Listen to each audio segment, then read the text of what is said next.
अस्सलामुअलैकुम, good morning, सुबह खैर। मैं हूँ आपकी होस्ट मुनीबा आसिफ और आप देख रहे हैं अपना पसंदीदा प्रोग्राम जागो लाहौर। उम्मीद है कि आप सब लोग ठीक ठाक होंगे और आपके रोजे भी बहुत अच्छे अंदाज से गुजरे होंगे। माह रमजान अल्लाह तबारक ताला की बड़ी अजीम नेमत है। इस महीने में अल्लाह ताला की तरफ से अनवार बरकात का सैलाब आता है और इसकी रहमतें मूसलाधार बारिश की तरह बरसती है।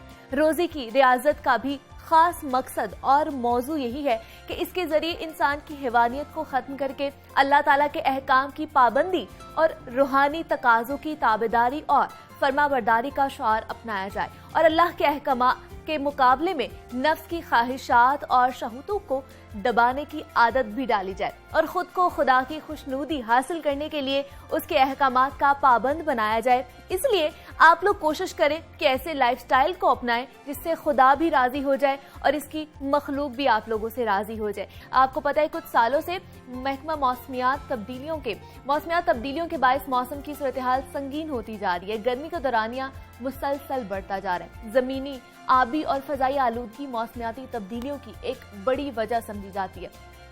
इस माहौल की हिफाजत, इस कुराए अर्ज की हिफाजत हम सबकी जिम्मेदारी है। आलमी बरादरी की तवज्जो कुराए अर्ज की हिफाजत और माहौलियाती आलूदगी से जुड़े मसाइल की जानिब मबसूल कराने के लिए आज दुनिया भर में आलमी यौम अर्ज मनाया जा रहा है। इंटरनेशनल मदर अर्थ डे यानी आलमी यौम अर्ज की तारीख 1970 से मिलती है, जब माहौलियाती तहफ़्फ़ुज़ मुल्क की सियासी अहम उमूर का हिस्सा न था। ताहम इस दौर इन माहौलियात की हिफाजत और बका के लिए कोशिशों का आगाज किया गया। दुनिया भर में सनती तरक्की और कुदरती वसाइल के इस्तेमाल में बेएहतियाती के बाइस बढ़ती हुई फजाई, जमीनी और आबी आलूदगी के खिलाफ आगाही फैलाने के लिए दुनिया के तमाम ममालिक में ये दिन बाकायदगी से मनाया जाता है। इस दिन को मनाने का मकसद क्या है और जमीन की हिफाजत कैसे की जा सकती है, इस पर बात करेंगे। हमारे साथ मौजूद है माहिर माहौलियात डॉक्टर सामिया सैफ। डॉक्टर सामिया, मैं आपको खुश आमदीद कहती हूँ जागो लाहौर में। कैसी हैं आप? अस्सलाम वालेकुम मुनीबा, बहुत शुक्रिया आज आपने मुझे अर्थ डे पे बात करने का मौका दिया और इनविटेशन दी। Thank you so much Muniba. वालेकुम अस्सलाम। डॉक्टर सामिया, आज जिस तरह हम अर्थ डे मना रहे हैं तो पहले तो हमें इसकी इम्पोर्टेंस के हवाले से बताइएगा कि आखिर क्या वजह बनी है कि हमें अपनी ज़मीन के तहफ़्फ़ुज़ के लिए ये दिन मनाना पड़ रहा है। मुनीबा बिल्कुल ठीक बात। और जैसा कि आप खुद बता रही थी कि ये दिन जो है सबसे पहले 1970 में मनाया गया और आप सोचें अब 50 साल हो चुके हैं। इसकी अहमियत क्या थी? छोटी सी एक बात बताऊंगी कि 1962 में एक यूएस मरीन बायोलॉजिस्ट थी, उनका नाम था रेचल कार्सन। थी तो वो बायोलॉजिस्ट और लेकिन वो पोएट भी थी, लिखती भी थी। तो उन्होंने अपनी एक किताब लिखी, 1962 की बात कर रही हूँ। पहली बार उन्होंने अपनी एक किताब लिखी और उसका नाम था साइलेंट स्प्रिंग। मतलब साइलेंट स्प्रिंग से आप देख लें एक ऐसी बहार जो कि खामोश होगी। और हम सब जानते हैं कि बहार जो है उसकी रौनक ही परिंदों से है और कलर से है और पौधों से है।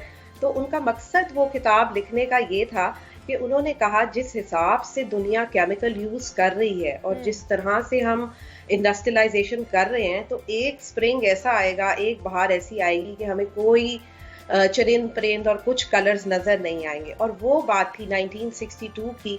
उस बुक को इतनी पॉपुलैरिटी मिली कि बाद में रेचल कार्सन को उसके ऊपर अवार्ड भी मिला और वही एक वजह थी जिसके बाद 1970 में पहली बार अर्थ डे मनाया गया और दुनिया के एक्टिविस्ट इकट्ठे हुए कि माहौल की बेहतरी के लिए, इस अर्थ के रिसोर्सेज को बचाने के लिए हमें क्या करना है। तो इसकी अहमियत का आप अंदाजा लगाएं कि हम जब से ये दुनिया बनी है रिसोर्सेज तो यूज कर रहे हैं, लेकिन हम क्या उसी तरह रिसोर्सेज पैदा कर रहे हैं? क्या उसको उसी तरह रीजनरेट किया जा रहा है? इसलिए बहुत अहम है इस दिन को मनाना। और आज की मुझे बहुत खुशी है कि आपके चैनल ने इस इम्पोर्टेंस को जानते हुए आज इस दिन को मनाया, क्योंकि बहुत सारे लोग, सिर्फ मैं एनवायरमेंटलिस्ट नहीं हूँ, आप भी एनवायरमेंटलिस्ट हैं। एनवायरमेंट साइंस जो है वो हर एक का सब्जेक्ट है। तो हमें ये जानना बहुत ज़रूरी है कि इस मुल्क के, इस ज़मीन के रिसोर्सेज को हमने बचाना है। बिल्कुल ऐसे ही है डॉक्टर सामिया, एक बहुत ही इम्पॉर्टेंट चीज़ है जो हम सबको समझने की ज़रूरत है। और एक खूबसूरत और साफ सुथरा माहौल कितना अहम है हमारे लिए। और अगर एक बतौर इंडिविजुअल बात की जाए, माशरे की बात की जाए, तो हम क्यों नहीं समझ पाते इस चीज़ को? क्या वजह आपको लगती है बुनियादी? मुनीबा, एक छोटी सी और एग्जांपल दूंगी। आपको शायद याद हो, आज से 10-15 साल पहले जब हम मरी की तरफ या नॉर्दर्न एरिया की तरफ ट्रेवल करते थे तो कितनी ग्रीनरी नजर आती थी, एक फॉरेस्ट कवर इतना खूबसूरत नजर आता था और हम सब ट्रेवल करना चाहते थे उधर। लेकिन आज उसको 10-15 साल, नॉट वेरी फार, आपको भी याद होगा कि हमें बहुत ग्रीन पहाड़ और याद है और बहुत ठंडा मरी का मौसम याद है, लेकिन अब उस तरह से ना फॉरेस्ट कवर रहा है ना मौसम वैसा रहा है, बहुत तब्दीलियां आ चुकी हैं। तो अब इससे अंदाजा लगा सकते हैं हम कि हमारे लिए खूबसूरती कितनी अहमियत है। अब हम सब कहते हैं कि हम आगे जरा नॉर्दर्न एरिया की तरफ, उस तरफ जाएंगे जहाँ पे ग्रीनरी ज्यादा है, पहाड़ और दरख्त ज्यादा होंगे, बजाय इसके कि हम मरी की तरफ रुकें या उन एरियाज में रखें जहाँ पे डिफॉरेस्टेशन हो चुकी है, दरख्त कट चुके हैं। तो इसकी अहमियत का आप इससे अंदाजा लगाएं, बिल्कुल इतना अहम है खूबसूरत माहौल। बिल्कुल ऐसे ही है। और अगर बिलियन ट्री सुनामी की और इस मंसूबे की बात की जाए जो हुकूमत इस वक्त लगा रही है और इस पर अमल दरामद भी हो रहा है, काम भी चल रहा है और हुकूमत की जानिब से ये कहा जाता है कि आलमी सतह पर इसकी बहुत ज़्यादा तारीफ हो रही है, लेकिन क्या लाहौर समेत जो बाकी शहर हैं उनका जो माहौल है वो बेहतर हो पा रहा है? क्योंकि हमारा जो शहर है लाहौर की अगर बात की जाए वो सबसे ज़्यादा आलूदा तरीन शहर जो है ना वो लिस्ट में आता है, सर फहरिस्त होता है। बिल्कुल सही बात करी है मुनीबा। दरख्त लगाने वाला प्रोग्राम्स हमारे पास बहुत अच्छे मौजूद हैं। अच्छी बात यह है पाकिस्तान का अपना एनवायरनमेंट का प्रोटेक्शन एक्ट भी मौजूद है जो 1997 में आया, लॉज भी हमारे पास मौजूद हैं, लेकिन क्या हम उनकी इम्प्लीमेंटेशन उस तरह कर रहे हैं जो रिक्वायरमेंट है? क्या अगर आप सुनामी के तहत आप दरख्त तो बहुत लगा रहे हैं, बहुत सारे दरख्त लग रहे हैं, लेकिन क्या आप उस कटिंग को कंट्रोल कर पा रहे हैं? डिफॉरेस्टेशन बहुत तेजी से हो रही है, दरख्त काटने की स्पीड बहुत ज्यादा है और दरख्त लगाने की स्पीड बहुत कम है। दूसरा, एक और चीज जो यहाँ पे समझने की जरूरत है कि जब हम एक फुल फ्लेज दरख्त को काटते हैं, एक फुल फ्लेज दरख्त को मैच्योर होने में एक टाइम लगता है। अगर आप 8 से 10 फुट का दरख्त लगा भी देंगे तो आपको कम से कम 10-15 साल चाहिए उसको एक मैच्योर दरख्त बनने में, 20-25 साल भी लग सकते हैं। एक अच्छा ऑक्सीजन प्रोड्यूसिंग ट्री जो हम कहते हैं लीफी मैच्योर ट्री, उसको बनने में एक टाइम लगता है। तो आप इस चीज को चेक बैलेंस रखना बहुत अहम है कि क्या कटिंग और प्लांटेशन की रेशो क्या है, क्या आप उस स्पीड से लगाए जा रहे हैं? तो मेरा सवाल वाकई इस प्लेटफॉर्म का फायदा उठाते हुए हुकूमत से कि क्यों ऐसी चीज़ों को, बहुत सारी ऐसी इन्वेस्टमेंट्स आ रही हैं, इंटरनेशनल फंडिंग्स आ रही हैं और जो इन्वायरमेंट की कंप्लाइंस पे काम कर रहे हैं, लेकिन उनको तो इजाज़तनामे नहीं मिल रहे, उनको काम करने की इजाज़त नहीं मिल रही। लेकिन सॉरी टू से यहाँ पे बहुत सारे ऐसे इंडस्ट्रियलिस्ट और सेठ कल्चर मौजूद है जो कि ऐसे प्रोजेक्ट्स की इजाज़त मिल रही है जहाँ पे धड़ाधड़ दरख्त काट रहे हैं, हाउसिंग सोसाइटीज़ बन रही हैं और प्लांटेशन ठीक है। अब आप देख लें कि कितने दरख्त लगा लेंगे, 1000 दरख्त काटने के बाद अगर हम 100 दरख्त लगा लेंगे तो क्या वो उसको कंपनसेट करते हैं? बिल्कुल भी नहीं करते। बिल्कुल ऐसे ही है, उसको कंपनसेट करने के लिए उससे ज्यादा लगाने पड़ते हैं, लेकिन जिस तरह उससे ज्यादा लगाने पड़ते हैं। एग्जैक्टली डॉक्टर सामिया, जिस तरह हम बात कर रहे हैं और हम देखते भी हैं कि विंटर्स की अगर खास तौर पर बात की जाए तो उसमें जो आलूदगी की शरह है वो बहुत ही ज्यादा बढ़ जाती है, पॉल्यूशन होता है, फॉग होती है, स्मॉग भी बहुत ज्यादा बढ़ जाती है जिसकी वजह से दमे की बीमारी, फेफड़ों की बीमारी भी लोगों में आम हो चुकी है। तो क्या इसकी वजह से हम लोगों को अब हेल्थ इमरजेंसी नहीं नाफिज कर देनी चाहिए? बिल्कुल सही बात मुनीबा कर रही है। मुनीबा, आपने देखा होगा कि पिछले 4-5 साल से जो हमें स्मोक का इशू है, स्पेशली इन लाहौर की क्लाइमेटिक और वेदर कंडीशंस ऐसी हैं कि टेम्परेचर इन्वर्जन हमें सितंबर के महीने के अराउंड जो है ना स्मोक का सामना करना पड़ता है। और आप ये जो स्मोक अगर 2-3 महीने तक रहती है उसका इम्पैक्ट जो होता है वो पूरा साल चलता है। अगर आपको आप इसकी एग्जांपल मैं इस तरह लूंगी कि आपका जैसे लंग्स है, आपका चेस्ट अगर इम्पैक्टेड है और खुदा ना खास्ता जैसे आज कल हमें कोविड का सामना है और खुदा ना खास्ता इस सीजन में किसी को कोविड होता है और पास्ट में उसका चेस्ट वैसे ही अच्छा नहीं रहा, उसकी ऑक्सीजन बॉडी की लेवल की अच्छी नहीं है, तो आप यकीन करें उसको ये बीमारी ज्यादा बुरी तरह अटैक करेगी। हम हमेशा ऑक्सीजन की बात करते हैं, 21% हमारी हवा में ऑक्सीजन होती है और हमारी बॉडी का अब सब 1 या 2 हमारे करीब फैमिली में हर एक को कोविड हो चुका है। हम जानते हैं कि ऑक्सीजन सैचुरेशन एक हम वैल्यू चेक करते हैं, अपनी उंगली पे एपरेटस सा लगा के, तो हमारा हेल्दी सेचुरेशन लेवल 97 से 99 के बीच में होता है। और आप देखें, अगर आपका चेस्ट और आपकी हेल्दी इन्वायरमेंट है, बाहर आपको अच्छी ऑक्सीजन अवेलेबल है, तो आपने इनहेल जो ऑक्सीजन की है वो भी अच्छी है, आपका ऑक्सीजन सेचुरेशन ठीक रहेगा। लेकिन अगर खुदा ना खास्ता आप गंदे माहौल में रहते हैं और उसी दौरान अगर आपको कोई बीमारी अटैक करती है, तो आप ज्यादा बुरी तरह इम्पैक्ट होंगे उसी बीमारी की वजह से। बिल्कुल ऐसे ही है। और डॉक्टर सामिया, आप क्या सजेस्ट करेंगे अगर एज अ शहरी या एज अ माशरे की बात की जाए, तो हमें क्या क्या इकदामात उठाने चाहिए कि हम अपने तौर पर क्या क्या चीज़ें कर सकते हैं इस आलूदगी को कंट्रोल करने के लिए? मुझे बात देखें, इसमें अब हम हर चीज़ वाकई गवर्नमेंट के जिम्मे भी नहीं लगा सकते। इसमें 3 बहुत अहम कंपोनेंट है। एक गवर्नमेंट है, उसका रोल बहुत अहम है पॉलिसी मेकिंग में, प्रोजेक्ट्स और प्रोग्राम्स की इम्प्लीमेंटेशन। दूसरा लेवल है हमारा कॉर्पोरेट सेक्टर, हमारा इंडस्ट्री, हमारी वो बिजनेस कल्चर जो कि एक से रखते हैं हमारी सोसाइटी में, जिनका एक बहुत बड़ा इन्फ्लुएंस है, बिजनेस कम्युनिटी है। और तीसरे लेवल पे हमारा एक इंडिविजुअल लेवल। गवर्नमेंट लेवल के ऊपर इस तरह के प्रोग्राम, सुनामी है, अवेयरनेस प्रोग्राम है। यहाँ सबसे अहम रोल मैं समझती हूँ मीडिया का है, आप लोगों का है। जैसे आज आपने एक टॉपिक को 22 अप्रैल को मद्देनजर रखते हुए एक प्रोग्राम किया, आप क्या समझती हैं, क्या इसका इम्पैक्ट नहीं होगा? 2 से 4 लोगों को भी एक आपकी नई बात समझ आती है और वो कुछ बेहतरी करने की कोशिश करते हैं, तो आई थिंक ये बहुत अहम रोल है। तो मीडिया का किरदार बहुत अहम है। गवर्नमेंट की पॉलिसीज और एक्ट्स और लीगल जो आपकी रिक्वायरमेंट है, जिसको आप एक्ट्स कहते हैं, वो अवेलेबल है।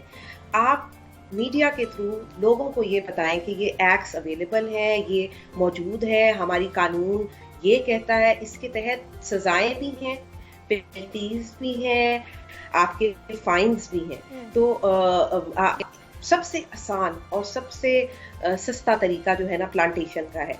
अपने इंडिविजुअल लेवल के ऊपर आप दरख्त लगाएं। हमेशा हम पढ़ते भी हैं दरख्त लगाना सुन्नत है, इसकी भी बहुत अहमियत है। इसके अलावा आप अपनी इंडिविजुअल लेवल के ऊपर एक और चीज़ बहुत इम्पोर्टेंट है कि आप अपनी ज़िंदगियों को आसान बना लें, सिंपल कर लें, रिड्यूस, रीयूज और रिसाइकल को अपनाएं। इसका मतलब ये है कि हम अननेसेसरी, इस कोविड के दिनों में हमें एक बहुत अच्छा फ़ायदा ये हुआ कि हमें घरों में थोड़ा रहने की आदत हो गई, और आप यकीन करें कि उन्हीं रिसोर्सेज में जो घर में हमारे पास मौजूद थे, कपड़े भी और दूसरी अशिया, उनके साथ हमने बड़ा अच्छा गुजारा किया। तो अननेसेसरी परचेजिंग ना करें, अननेसेसरी बाइंग ना करें, रिड्यूस करें एट सोर्स पे अननेसेसरी चीज को, रीयूज करें। आप ग्रोसरी स्टोर पे जाते हैं, अब अच्छी बात यह है कि आप बिल्कुल ऐसे ही डॉक्टर सामिया कि हमारी भी एज अ माशरे में रहने के लिए यह एक जिम्मेदारी है कि हम किस तरह अपने माहौल को अच्छा बना रहे हैं या हम अपने माहौल को अपनी वजह से बुरा बना रहे हैं, हमारे पे ही डिपेंड करता है। हम वर्ल्ड अर्थ डे के हवाले से बात कर रहे थे, हमारे साथ डॉक्टर सामिया सैफ मौजूद थी, माहिर माहौलियात थी। डॉक्टर सामिया, बहुत शुक्रिया आपका कि आपने हमें वक्त दिया, और जनाब आपसे भी हम यही कहेंगे कि आप भी अपनी जिम्मेदारी निभाइए। हुकूमत तो अपनी जिम्मेदारी निभा ही रही है, लेकिन आप पर भी एक जिम्मेदारी आयद होती है कि अपने इर्द गिर्द ग्रीनरी को, दरख्तों की तादाद को ज़्यादा से ज़्यादा बढ़ा दिए। एक अगर दरख्त आप लगाएंगे ना, तो आपके लिए अगली नस्लें वो उससे मुस्तफीद होंगी। आप और भी हमने बातें करनी है, लेकिन यहाँ वक्त हुआ है छोटी सी ब्रेक। मिलते हैं इस ब्रेक के बाद।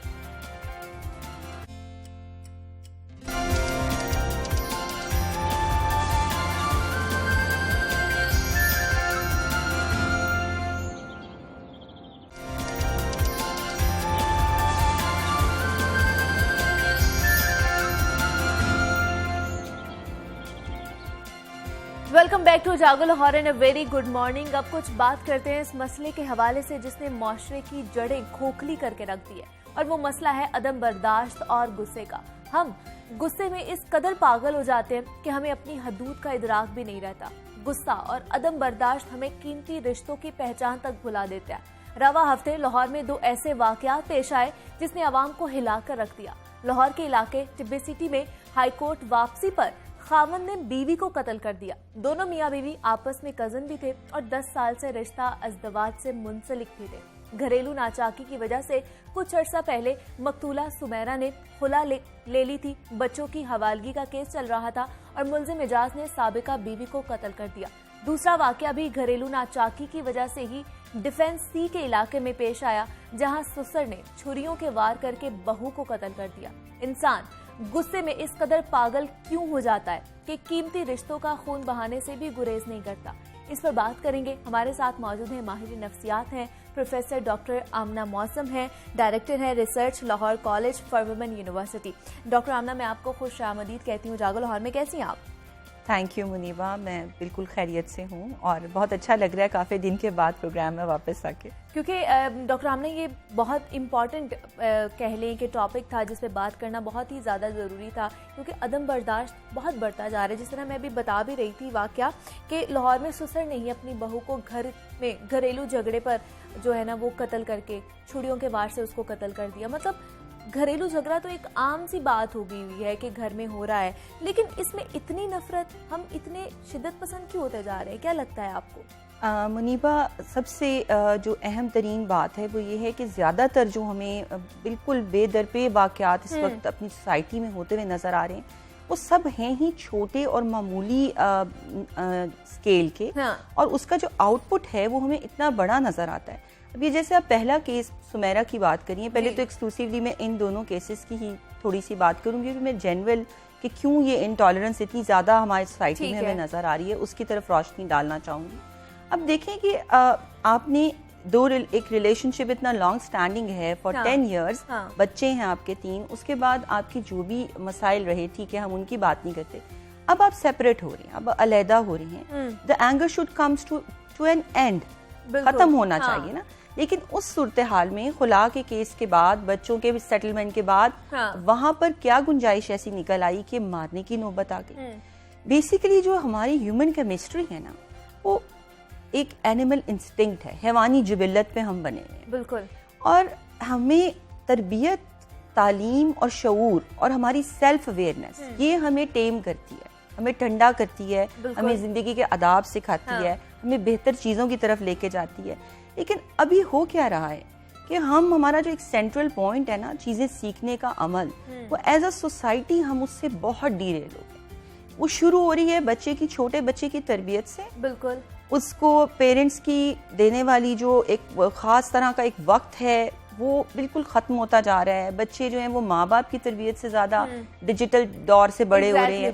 ये फैक्टर्स हमें सब पता हैं, और लेकिन इसका जो इम्पैक्ट है ना जो पिछले 10, 15, 20 सालों में सोसाइटी में गया है वो अब हमारे सामने आना शुरू हो गया। क्या है कि छोटी छोटी बातें भी जो है ना वो हमारे अंदर एक वो तबीयत में वो पैमाना ही नहीं रहा कि हम डिफरेंस ऑफ ओपिनियन को होल्ड कर सकें। बिल्कुल, मतलब घरों में बैठे हुए मामूली बातों पर मैं अपनी सोशल सेटअप्स में देखती हूँ, मेरे पास केसेस आते हैं। मैंने अभी 1340 लोगों की ऑनलाइन सेशंस किए इस पेंडेमिक में। अच्छा, क्या चीजें मैंने ऑब्जर्व की हैं कि खाने में नमक तेज है तो गुस्से का लेवल जो है वो आसमान पे चला गया कि जी मुझे नाश्ता ठंडा दे दिया, मुझे पूछा नहीं गया, मुझे ग्रीट नहीं किया गया। मैं घर आया था तो बीवी ने अच्छे से मुझे पूछा नहीं। बीवी कह रही है जी मेरी तकलीफ में या मेरी प्रॉब्लम के अंदर मुझे उस तरह से एंटरटेन नहीं किया गया, कंसोल नहीं किया गया।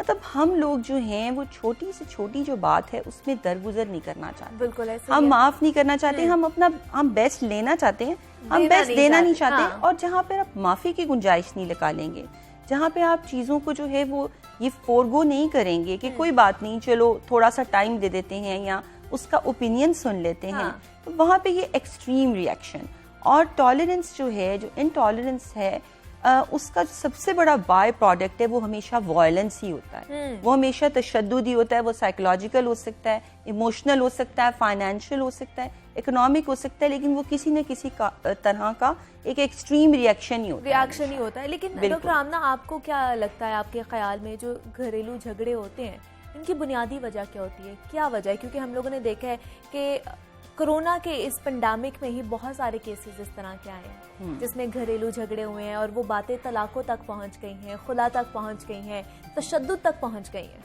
जी, मैं बिल्कुल इसी तरफ अगले पॉइंट पे इशारा करने वाली थी कि सोसाइटी में हमारे इनकलकेट तो अदम बर्दाश्त काफ़ी अरसे से हो रहा है, और उसके जो 2-3 बड़े बड़े फैक्टर्स हैं उसमें सबसे पहली चीज़ मैं आपको ये तवज्जो दिलाना चाहूँगी कि हमारे यहाँ जो मेंटल हेल्थ प्रॉब्लम्स हैं उनके ऊपर पहले तो कभी इस तरीके से बात होती ही नहीं थी। अब पेंडेमिक आने के बाद एटलीस्ट चलें एक अवेयरनेस जो मीडिया ने क्रिएट की वो ये कि मेंटल हेल्थ इश्यूज के ऊपर बात होना शुरू होगी, और उसमें सबसे ज़्यादा जो बड़े दो मसाइल हैं वो डिप्रेशन और एग्जाइटी हैं, जो आगे फर्दर 10,000 नफ्सियाती मसाइल को जन्म देते हैं, जिसके अंदर आपको ओवरऑल पर्सनैलिटी मेकअप भी शामिल हो जाता है और बहुत सारे और बड़े से बड़े जो मसाइल हैं जिसमें आप रिश्तों के हवाले से इतने ज़्यादा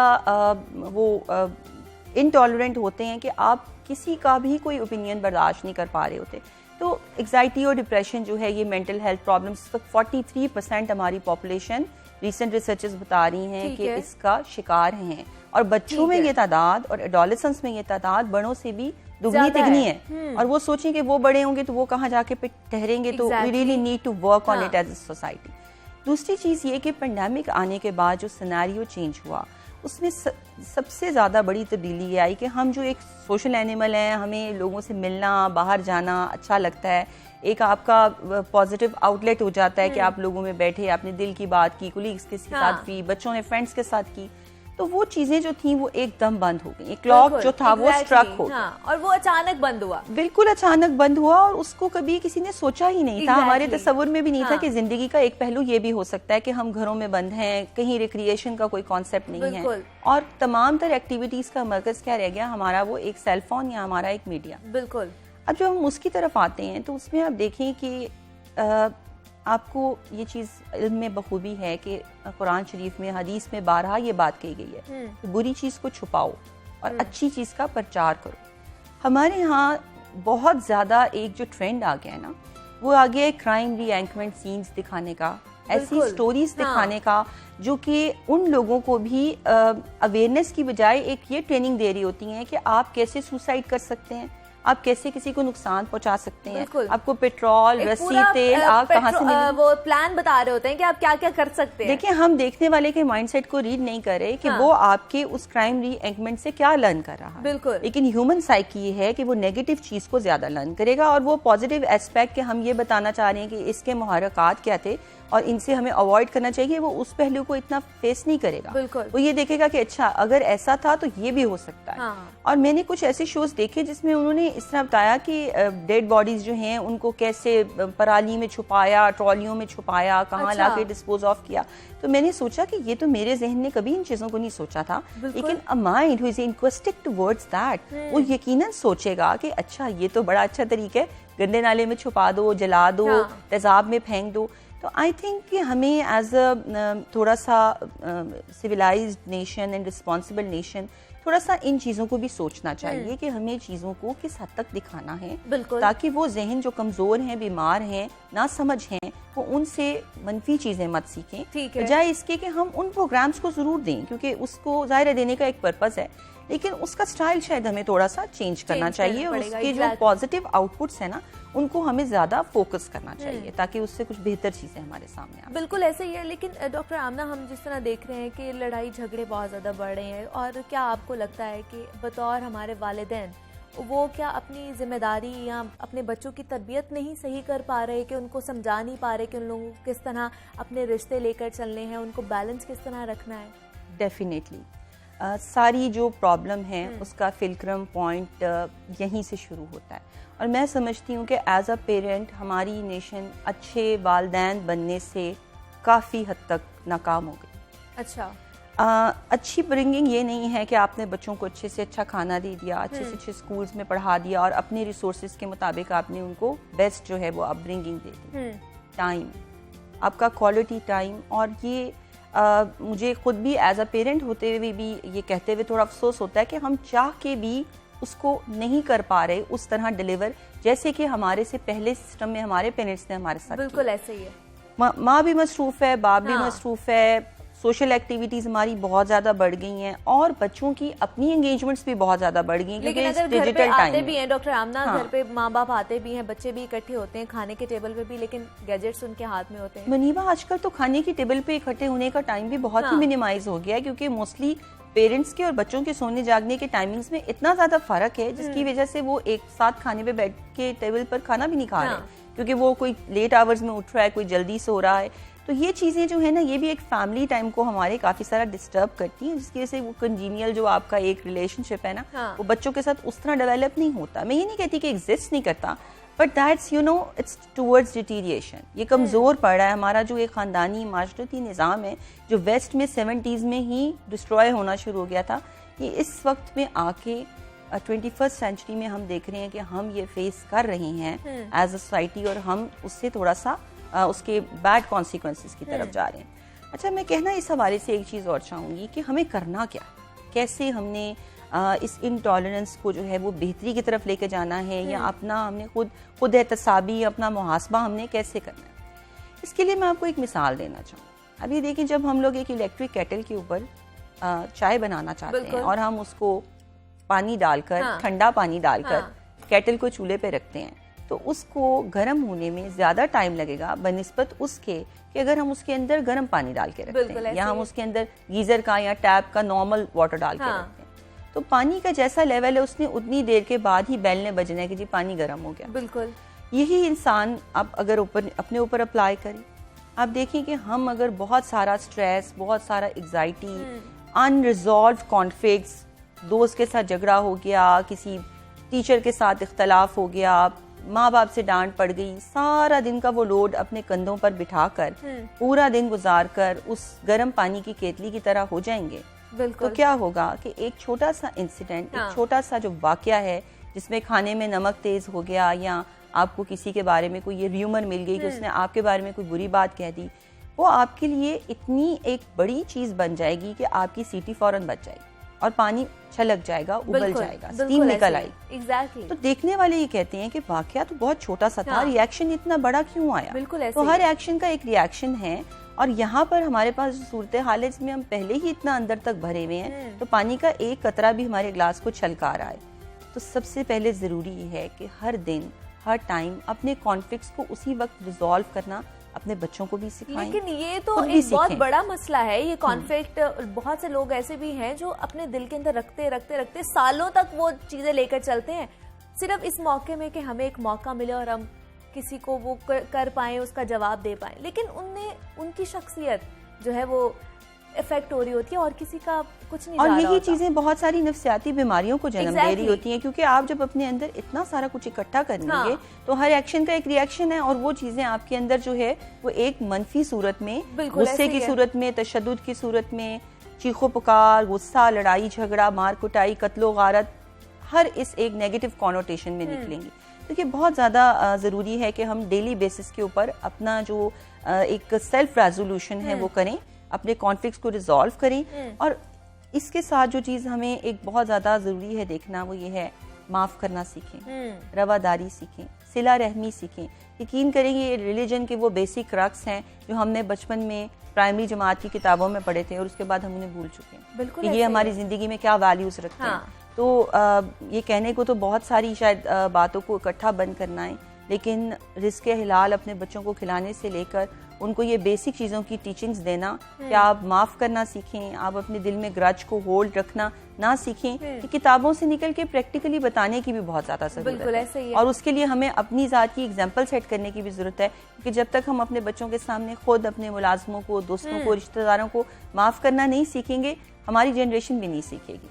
तो ये एक बड़ा वेकअप टाइम है, ये देखना कि हम कैसे इन चीज़ों को जो है वो अपनी सोसाइटी में बेहतरी की तरफ ले जा सकते हैं, कैसे हम इन वर्चूज़ को दोबारा से रीइनकलकेट कर सकते हैं, अपने एसेंस की तरफ वापस जा सकते हैं, और एक बेहतर टॉलरेंट सोसाइटी जो है. बिल्कुल ऐसे ही है डॉक्टर आमना, ये बहुत अच्छी आपने बात की है कि माफ़ करना सीखें. माफ़ करेंगे आप तो आप खुद भी अच्छे तरीके से जी सकते हैं, आपकी ज़िंदगी भी अच्छे तरीके से गुजरेगी. डॉक्टर आमना मुअज़्ज़म हमारे साथ मौजूद हैं और माहिर नफ्सियात ही, director research Lahore college for women university हैं. डॉक्टर आमना, बहुत शुक्रिया आपका कि आपने हमें वक्त दिया और आप यहाँ पर आई हैं. और जनाब, हम बात कर रहे थे कि जितनी इंटॉलरेंस बढ़ चुकी है हमारे माशरे में, उसको हम किस तरह कम कर सकते हैं. कुछ बहुत ही छोटी सी टिप्स हैं जो डॉक्टर आमना ने हमारे साथ शेयर की हैं, और मैं चाहती हूँ कि आप लोग भी उस पर अमल दरामद करें और अपना माहौल, अपनी शख्सियत को निखारने के लिए इन चीज़ों पर अमल दरामद करें. और भी हमने बातें करनी, लेकिन यहाँ वक्त हुआ है छोटी सी ब्रेक. आप मिलते हैं इस ब्रेक के बाद.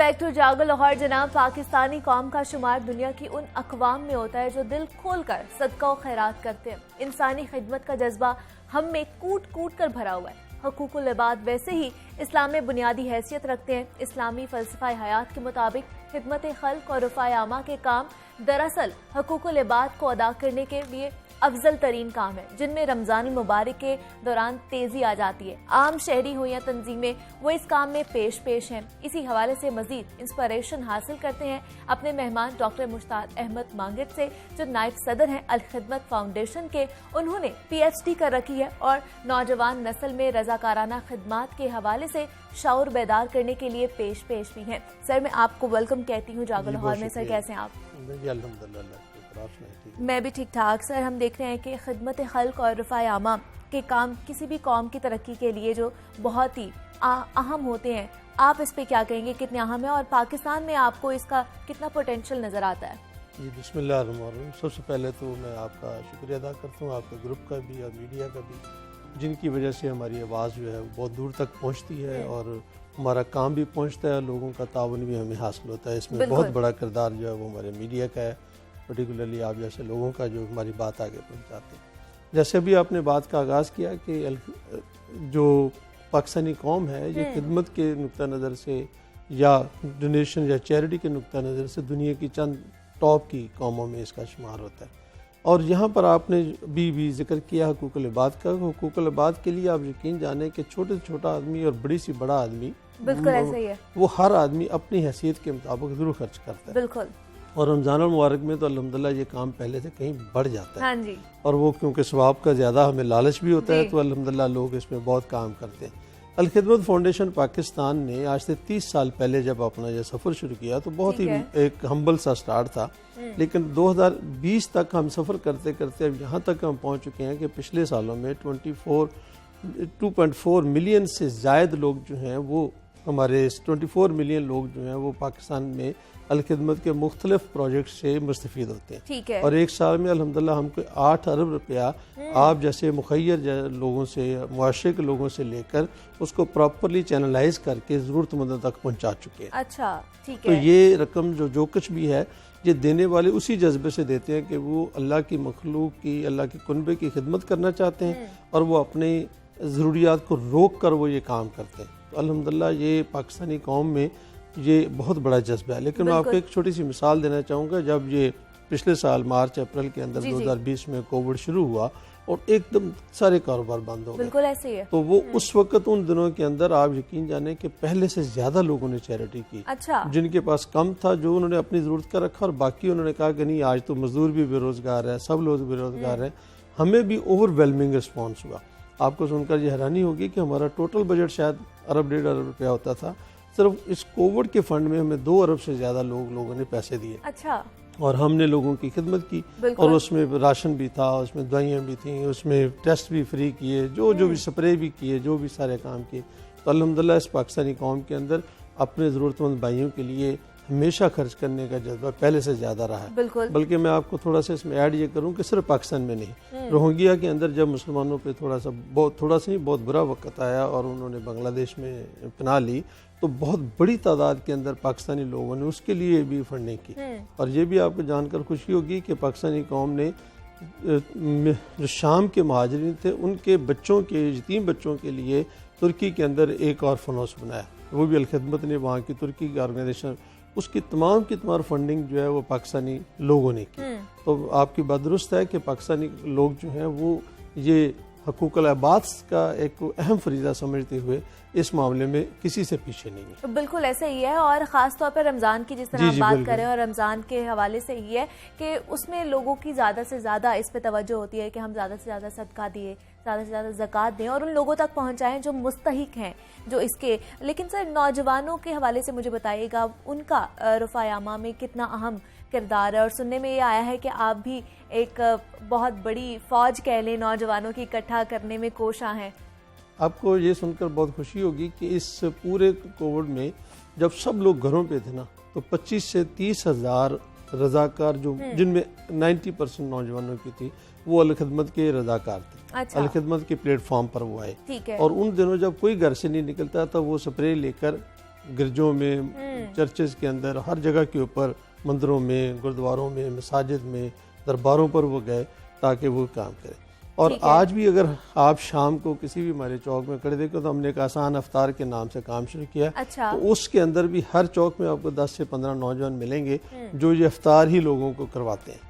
ہم نے لاہور شہر کے اندر مختلف یونیورسٹیز کے اندر لوگوں سے رابطے کیے اور ان لوگوں نے اس رابطے کے نتیجے کے اندر اس وقت صرف لاہور شہر کے اندر ہمارے پاس 6000 سے زیادہ رجسٹرڈ نوجوان والنٹیئرز ہیں جو الخدمت لاہور کے ساتھ ہمارے ساتھ کام کرتے ہیں. ان کو وہ اپنی جو برتھ ڈے ہوتی ہے وہ بھی ہمارے یتیم آگوشوں میں ہمارے یتیم بچوں کے ساتھ جا کر مناتے ہیں. انہوں نے کوئی سوشل پروجیکٹ کرنا ہے وہ بھی ہمارے ساتھ مل کر کرتے ہیں.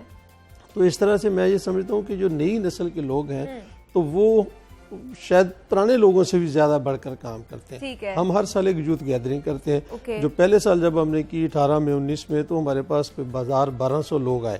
تو اس سال کیونکہ کووڈ تھا تو ہم نے آن لائن یہ کی. تو آن لائن بھی ہمارے پاس کچھ 5 سے 6000 لوگ رجسٹرڈ تھے اور وہ اسی جذبے کے تحت کام کرتے ہیں. تو نوجوان کسی سے پیچھے نہیں ہے بلکہ میرا تو میں یہ مانتا ہوں کہ یہ نئی نسل ہے وہ زیادہ اس میں اویئرنیس ہے ان کے پاس کہ نہیں ہمیں کچھ جو اللہ نے ہمیں دیا ہے ہمیں اس کو دوسروں تک بھی پہنچانا ہے. بالکل ایسا ہی ہے کہ جو ہمیں اللہ نے دیا ہے وہ ہمیں دوسروں تک بھی پہنچانا ہے. لیکن سر یہاں پر ایک مسئلہ یہ بھی درپیش آتا ہے کہ اگر پاکستانی قوم کا شمار جس طرح سب سے زیادہ خیرات دینے والی اقوام میں ہوتا ہے اور یہاں پر دیتے بھی ہیں صدقات اور خیرات بہت زیادہ دیا جاتا ہے لیکن پھر بھی پاکستان میں غربت کم نہیں ہو رہی. تو کیا آپ کو لگتا ہے کہ وہ جو پیسے ہیں یا وہ جو خیرات ہے وہ درست جگہ نہیں پہنچ رہی اس وجہ سے یہ ہو رہا ہے؟ آپ کی بات سے جو دوسرا پہلو ہے نا جی اس پہ تو میں آپ کو یہ یقین دلاتا ہوں کہ میرے اپنے علم کے مطابق مور دین 95% آپ میں 100% کہنا مشکل ہے لیکن مور دین 90-95% جو بھی آپ پیسہ کسی بھی رفاہی تنظیم کو دیتے ہیں وہ ضرورت مندوں تک پہنچتا ہے. ٹھیک ہے. لیکن این جی اوز یا یہ جو چیریٹی آرگنائزیشن ہیں یہ ریاست کا نعم البدل نہیں ہو سکتی. جو وسائل ریاست کے ہو سکتے ہیں جتنے وسائل اس کے پاس ہیں جتنا بڑا نیٹ ورک اس کا ہے وہ پاکستانی قوم 1/3 ہے. ایک کہتے ہیں کہ جی وہ پاورٹی لائن سے نیچے ہے تو ممکن نہیں ہے کہ 1/3 کو صرف چیریٹی سے آپ کام کر سکتے ہیں. یہ تو ریاست کا کام ہے. میں آپ کو ایک چھوٹی سی مثال دیتا ہوں. کہتے ہیں کہ پاکستان میں 42 لاکھ یتیم بچے ہیں. ہم 14,000 یتیم بچوں کی کفالت کرتے ہیں اور ہمیں 1 روپیہ ایک جگہ سے اکٹھا کرنا ہے اس کو چینلائز کرنا ہے اس کو سسٹمیٹک طریقے سے ڈسٹریبیوٹ کرنا ہے لیکن صرف 14,000 بچوں کو ہم مطلب پہنچ پائے ہیں جبکہ 42 لاکھ ہیں. لیکن اگر یہ ریاست اپنی ذمہ داری اٹھائے گی تو پھر یہ کمپلیمنٹ تو ہو سکتا ہے سپلیمنٹ تو ہو سکتا ہے لیکن یہ اس کی ریپلیس نہیں کر سکتا.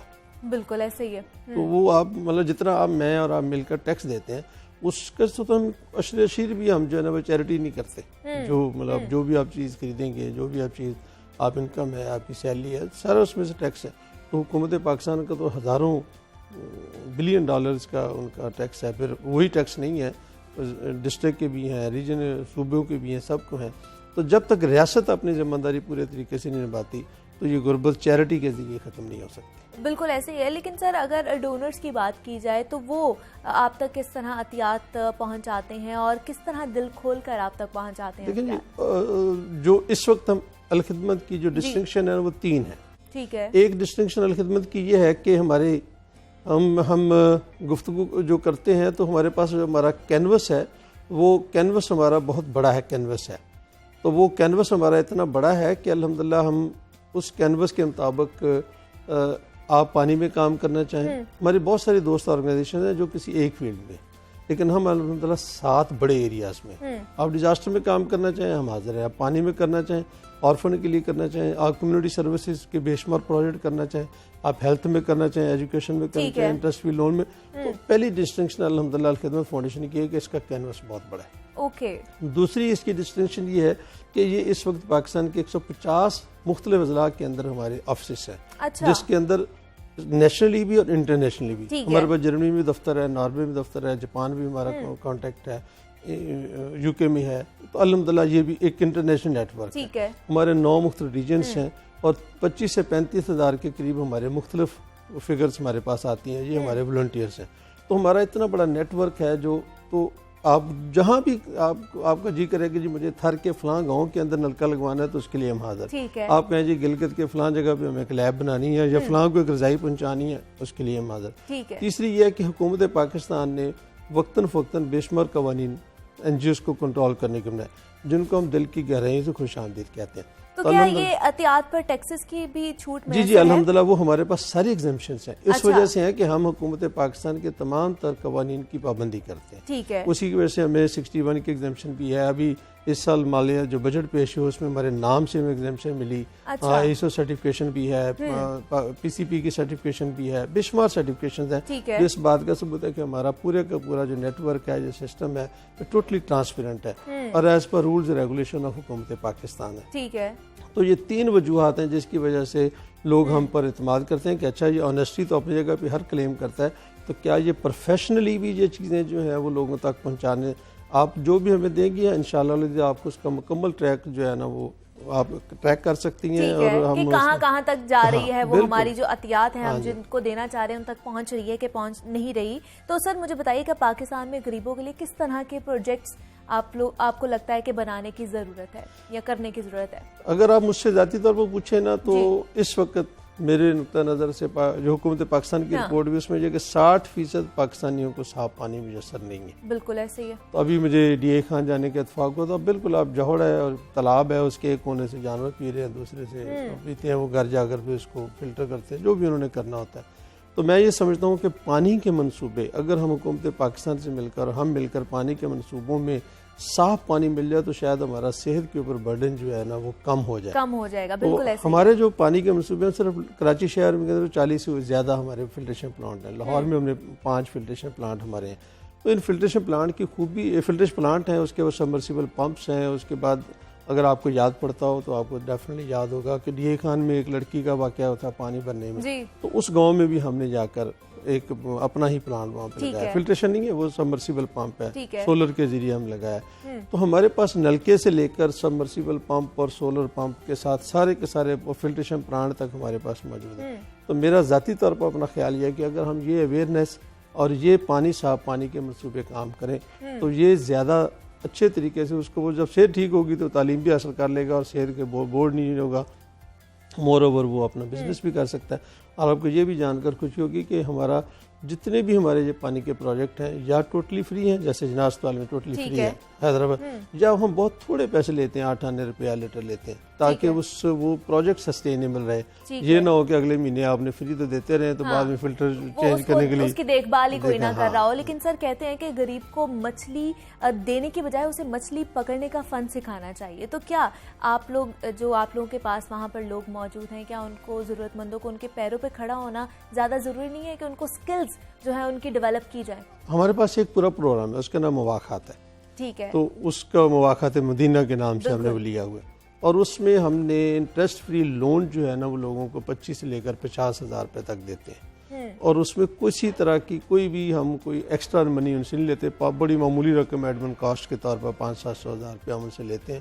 وہ 1 سال کے اندر اس نے واپس کرنا ہوتا ہے, اور خدا نہ خواستہ وہ اللہ کے پاس چلا جائے تو باقی رقم ہم اس سے اس کی فیملی سے نہیں مانگتے. اچھا, اس کے اندر ایک خوبصورت پروگرام جو ہے نا وہ یہ ہے جی کہ بھی وہ ہم اس کو صرف پیسے نہیں دیتے, ہم اس کو پروجیکٹ بھی بنا کر دیتے ہیں, اس کی فیزیبلٹی بنا کر دیتے ہیں, اس کو اسکل بھی دیتے ہیں, اس کو بلا کر سکھاتے بھی ہیں کہ جی تم نے ریڑھی لگانی ہے تو ریڑھی لگانے کا بھی کوئی طریقہ کار ہے, خرید و فروخت تم نے کیسے کرنی ہے, دکانداری.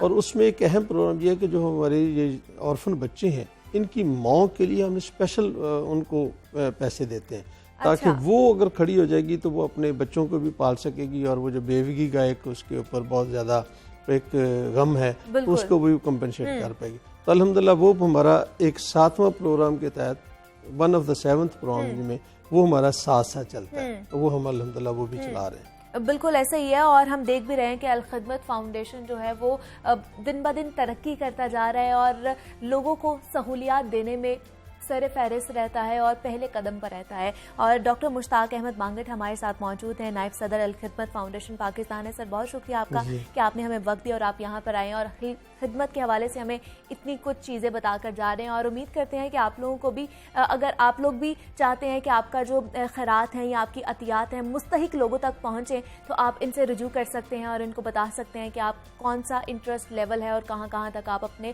پیسے یا عطیات بھجوانا چاہتے ہیں. اسی کے ساتھ جناب آپ نے مجھے اجازت دینی ہے, کل دوبارہ آپ سے ملاقات ہوگی. اللہ حافظ.